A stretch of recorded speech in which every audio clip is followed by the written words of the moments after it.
The late afternoon sun hung low over Westbrook, painting the rows of tired brick buildings in shades of burnt orange. The air carried a mixture of fried chicken from the corner store and the exhaust fumes from buses that rattled past every 15 minutes. Sirens wailed faintly in the distance, fading as they turned down another street. On the cracked concrete steps of an aging apartment block, 21-year-old Ethan Cole sat hunched forward, elbows resting on his knees. In his hands, he held a battered paperback book, its cover faded, corners bent, pages soft from being thumbed through too many times. The title, written in bold but peeling gold letters, read, "Change Your Mind, Change Your Life." He had found it in a thrift store for 75 cents a week ago. Since then, he'd read it every day like it was a lifeline. But no matter how many times he underlined phrases or whispered the affirmations out loud, the reality around him didn't seem to shift. The rent was still overdue. The fridge still hummed mostly empty. And his phone bill, the one that kept him connected to opportunities, was due in 2 days. A voice broke his concentration. Maria Cole. "Ethan, you've been staring at that same page for half an hour." Maria, his mother, stepped out onto the stoop, still in her hospital scrubs.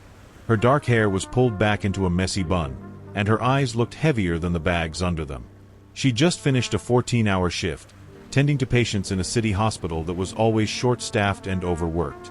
Ethan looked up, forcing a smile. "Ethan, I'm not just staring. I'm thinking." "Maria, thinking doesn't put food on the table." "Ethan, maybe not today. But one day, this," he held up the book, "might be the reason we never have to worry again." Maria sighed, sitting beside him. The wood beneath them creaked, as if it too had grown weary of the years. "Maria, I don't want you to waste your time chasing dreams that won't come true, Ethan. I've seen too many people around here start with hope and end with heartbreak." Ethan's voice was calm, but his jaw was set. "Ethan, maybe they gave up too soon." For a moment, neither spoke. They just sat there, watching the kids from the next building play basketball with a hoop that didn't have a net. The thump of the ball against the pavement echoed between the buildings like a heartbeat. Later that night, Ethan found himself in his small bedroom, bare walls, a mattress on the floor, and a desk that had seen better days. His laptop was old and slow, but it still connected him to the world beyond Westbrook. He messaged Jordan Miles, his best friend since they were 10, with a burst of excitement. "Ethan, bro, I've got an idea. What if I buy broken electronics, fix them, and sell them online? People throw away stuff that can be fixed for cheap. I could flip them, make some profit." Jordan's reply came quickly, with the kind of laughter Ethan could almost hear. "Jordan, man, you really think people like us can just become millionaires? We don't make it big. We just survive." Ethan stared at the screen, the blue glow highlighting the determination on his face. "Ethan, maybe that's all you believe. But me, I'm gonna prove you wrong." He closed the chat and opened an online marketplace. There it was, a broken laptop for sale. The description read, "Doesn't turn on. Screen cracked. $40 or best offer." The seller was only 2 bus rides away. Ethan reached into his pocket and pulled out his wallet. Inside was a single $50 bill. That was it. The last of his money. Enough for a week's worth of groceries if he stretched it. Enough to keep him safe from hunger, at least for now. He turned the bill over in his fingers. His heart was pounding, not from fear, but from the strange electric thrill of risk. He knew what his mother would say. He knew what Jordan thought. But something inside him whispered that this was more than a broken laptop. It was a crack in the wall keeping him where he was. He grabbed his jacket, slid the 50 back into his wallet, and tucked it deep into his pocket. As he stepped out into the cool night, the streetlights flickered overhead like they were unsure whether to stay lit. The bus groaned to a stop at the corner, doors opening with a hiss. Ethan climbed aboard, not knowing that this ride was the first step into a life that would test his patience, his courage, and even his soul. Ending hook. He didn't know it yet, but the $50 in his pocket was about to either change his life forever, or leave him with nothing at all. The bus jolted forward, its engine growling like an old animal unwilling to work another night. Ethan gripped the metal pole beside his seat, feeling the vibration of the road through his fingers. Outside, streetlights cast long shadows across cracked sidewalks and shuttered storefronts. He kept replaying the plan in his mind. Buy the laptop. Get it fixed. Sell it. Repeat. It sounded so simple, almost too simple. The truth was, Ethan didn't even know how to repair electronics. But he figured he could learn. Or he could convince someone to help him. 20 minutes later, he stepped off the bus in a part of the city that felt even rougher than Westbrook. The streets here were narrower, the buildings taller, leaning in as if they wanted to listen to your conversations. The seller was waiting outside a corner store, a tall, gaunt man with a hood pulled low over his face. His hands were stuffed into the pockets of a heavy jacket, even though the night wasn't cold enough to need one. Seller. You Ethan. Ethan. Yeah. You got the laptop. The man pulled out a scuffed backpack and unzipped it just enough for Ethan to see the machine inside. The casing was scratched, the screen fractured like a spider's web. Seller. 40. Cash. Ethan. 35. The man's head tilted slightly, his eyes narrowing. Seller. 40. Ethan swallowed. He could feel the 50 in his pocket, warm from the heat of his hand. If he handed it over, he'd have only $10 left. That was it, his safety net gone. Ethan. All right. 40. The man snatched the bill, shoved the backpack at him, and walked away without another word. Ethan looked inside. It was even worse than the pictures had shown. Dust caked between the keys, hinges loose, a faint smell of something burned. This is either genius or stupid beyond words. The next morning, he carried the laptop to a small repair shop 3 blocks from his apartment. The place smelled of solder and old coffee. Behind the counter was a man in his late 40s with thick glasses and hands that looked permanently stained from years of working with wires and screens. Repairman. What's the problem? Ethan. It doesn't turn on. Screen's cracked.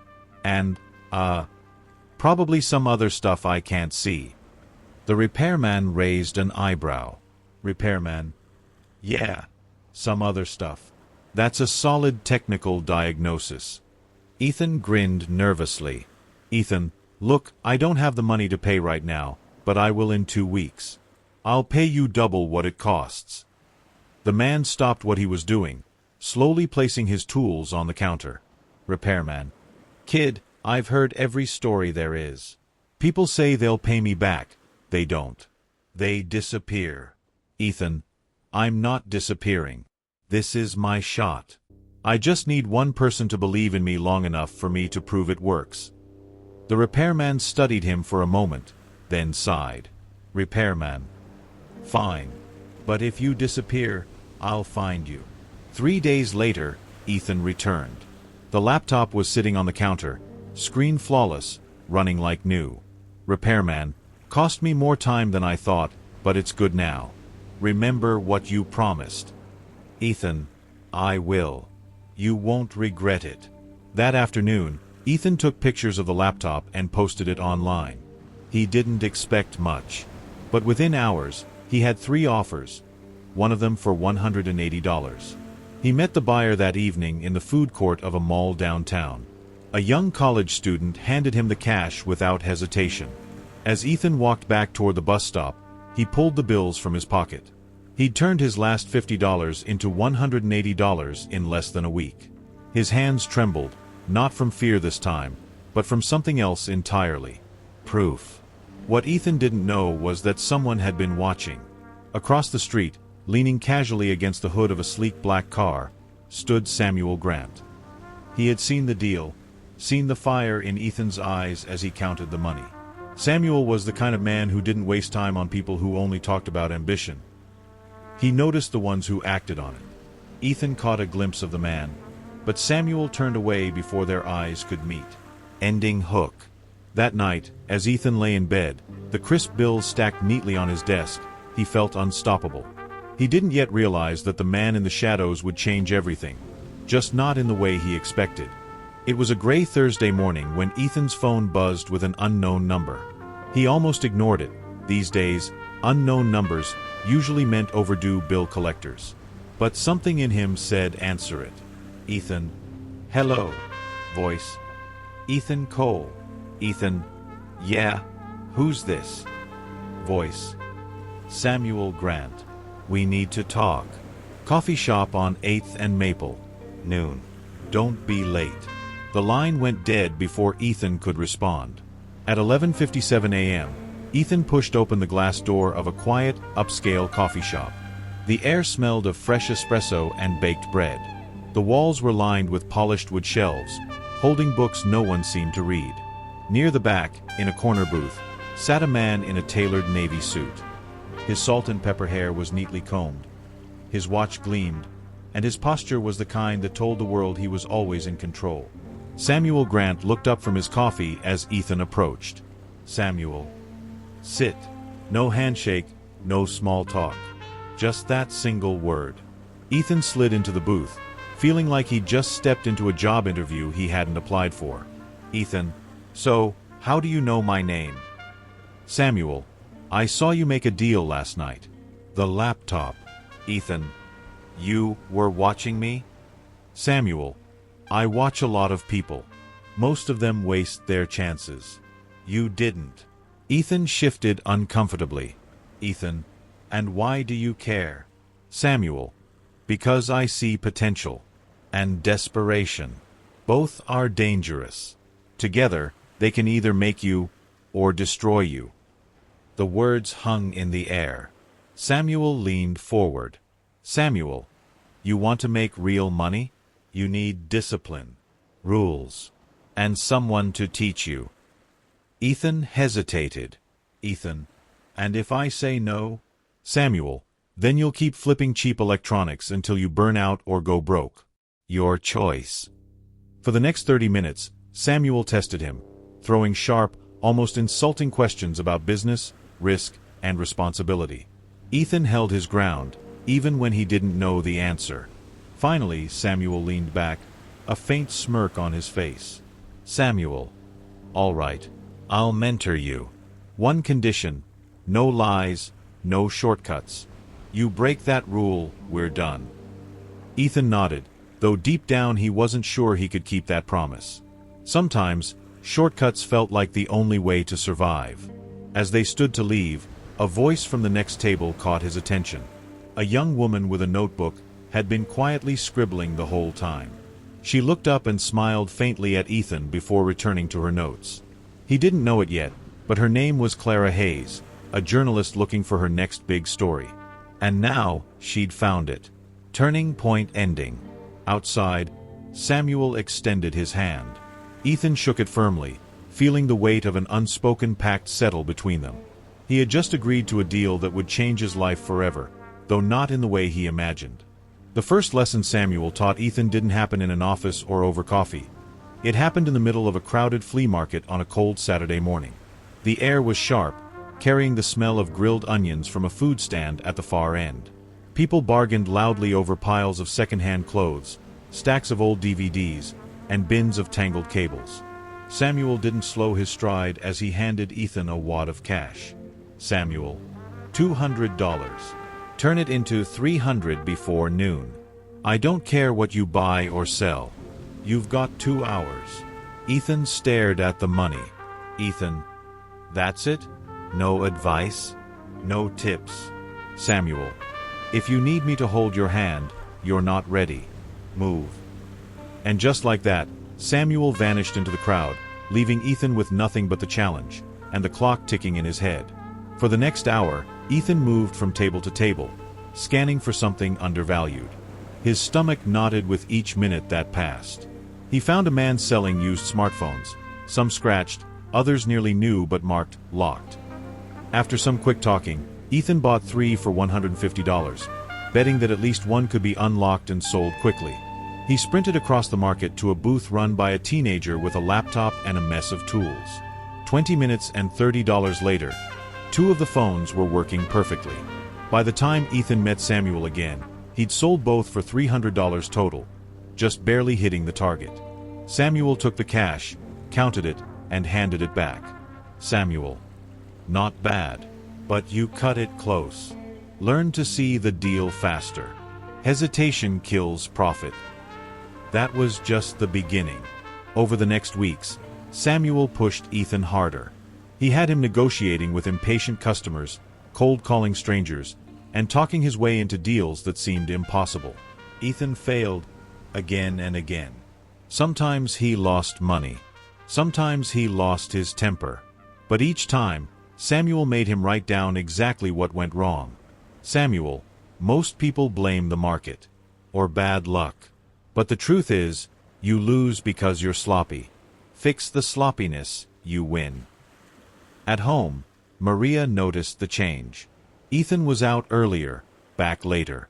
His eyes had that restless spark she'd only seen in gamblers and dreamers. One evening, she confronted him in the kitchen, the sound of the fridge's hum filling the silence between them. "Maria, you're chasing money so hard, Ethan, you're forgetting why you started." "Ethan, I'm doing this for us, Mom. Don't you see?"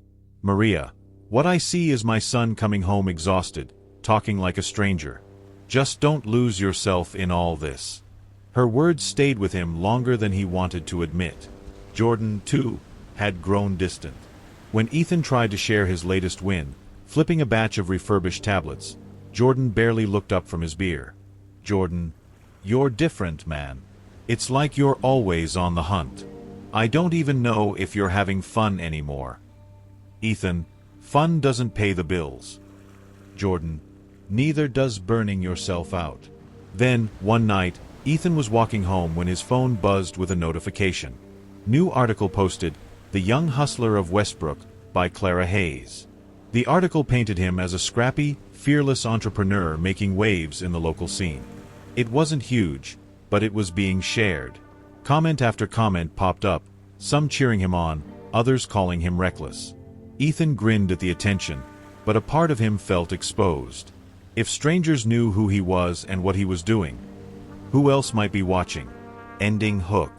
As he slipped the phone back into his pocket, Ethan noticed a dark sedan parked across the street, its engine idling. The driver's face was hidden, but the way the headlights glowed through the mist made his chest tighten.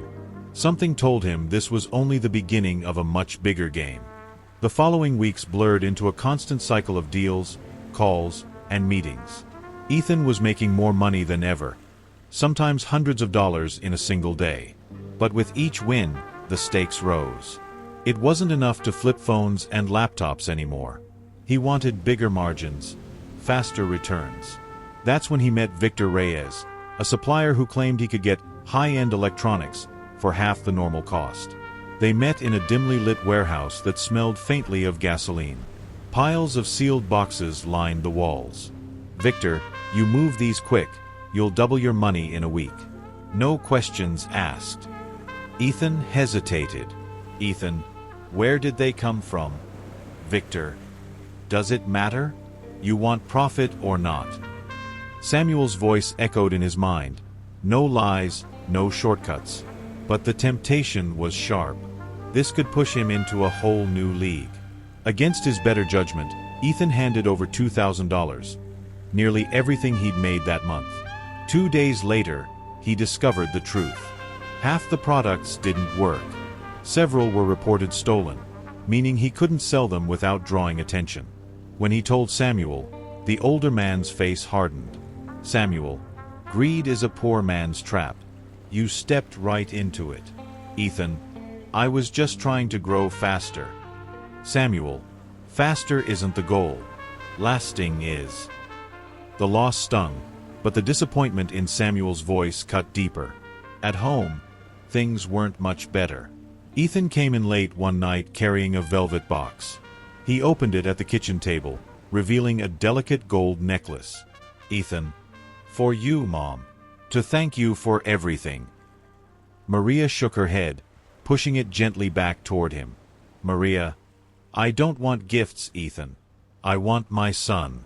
The one who talked about changing lives, not just stacking cash." The words hit like a slap, but before he could answer, she walked away. Even Jordan was slipping further away. They met at a bar one Friday night, but the easy laughter they used to share was gone. "Jordan, I'm happy you're making money, man. Really? But it feels like you're always selling something, even when we're just talking. Ethan, that's not true. Jordan, isn't it? The silence that followed said more than either of them wanted to admit. One evening, Ethan came home to find a folded piece of paper slipped under his apartment door. There was no signature, no explanation. Just 7 words written in block letters. You're in over your head. Walk away. Ending hook.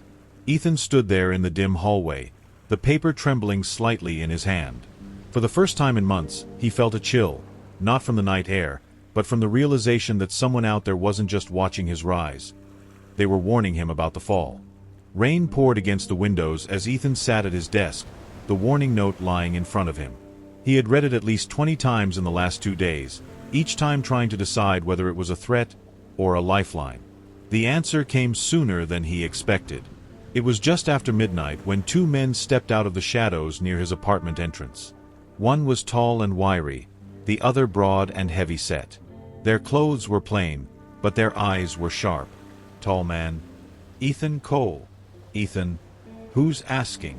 Tall man, we are. You owe money. Ethan frowned. Ethan, I don't owe you anything. Broad man, not us. But you bought from someone who owes us. That means you do now.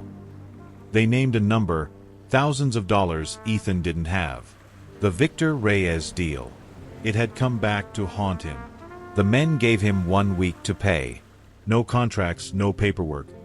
Just a hard deadline and the kind of look that made it clear what would happen if he failed. When he told Samuel the next morning, the older man didn't offer comfort. Samuel, I told you. Shortcuts cut deep.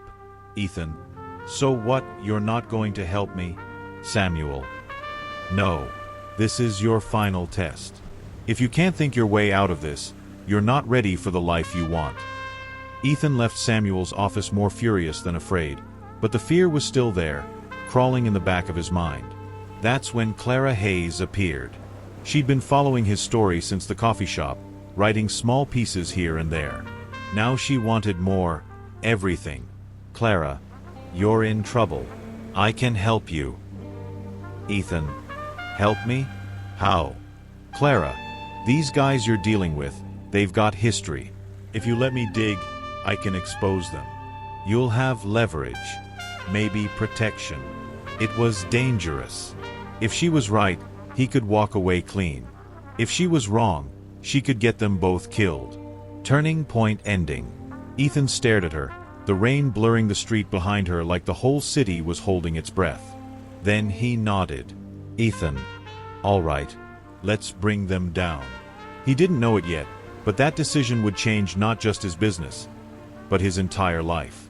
The abandoned warehouse smelled of oil and damp wood. Ethan's footsteps echoed against the rusted metal walls as he followed Clara inside. Her recorder was hidden in her jacket pocket, but her hand trembled. They had lured Victor Reyes and his men here under the pretense of a payoff. Instead, they had microphones placed, cameras hidden in the beams, and Samuel waiting nearby with a contact in the police. Victor Reyes arrived with 2 enforcers, their heavy boots stomping like war drums. Victor, so, my little entrepreneur finally decided to settle his debt. Ethan, something like that. Clara glanced at him. This was the moment. Ethan took a deep breath. Ethan, you think you own everyone you touch, Victor. But tonight, the whole city's going to see you for what you are. Victor's eyes narrowed, and for a heartbeat, silence filled the air. Then, movement. One of the enforcers reached inside his coat. Clara flinched. Ethan's pulse exploded in his ears. Before anyone could draw, sirens wailed outside, red and blue lights bleeding through the cracks in the walls. Doors slammed. Shouts filled the warehouse. Victor turned to run, but Samuel stepped out from the shadows, blocking his path with a slow, deliberate smile. Climactic ending.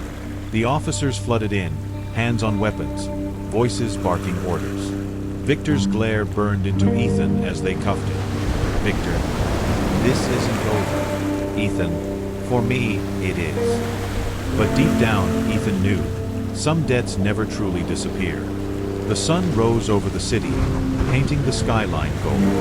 Ethan stood on the rooftop of his new office, the wind brushing against his face. The chaos of the past months felt like another lifetime. Victor behind bars, the debts erased, and the business thriving beyond his wildest dreams. Clara had published her article, earning national recognition. Samuel was now head of a new startup they built together, one that gave jobs to people who had once been in the same position Ethan was years ago. Broke, scared, and desperate for a chance. Ethan smiled, knowing money was no longer the goal. Freedom was. And freedom, he realized, came from the courage to face your darkest moments and refuse to give up. Ethan, if I could do it, so can anyone. Final note to the listener. Thank you so much for listening to this story. If it inspired you in any way, I'd be truly grateful if you could subscribe to the channel, leave your support in the comments, and share this with someone who needs a reminder that change is always possible. Your encouragement keeps stories like this alive.